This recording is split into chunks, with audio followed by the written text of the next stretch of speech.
El reto no es borrar el uno para imponer el otro. Se trata de sumar dos dimensiones para crear una tercera, la de los humanos en la era digital. La pandemia ha exigido a gente de todas las edades aprender y desarrollar sus competencias digitales para mantenerse comunicada con otras personas e informarse. La gente joven, los nativos digitales, nos llevan ventaja en el uso de herramientas y lenguaje del mundo digital.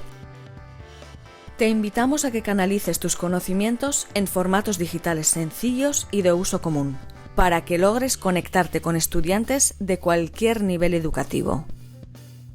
Inscríbete y comprueba que el salto digital tampoco es para tanto.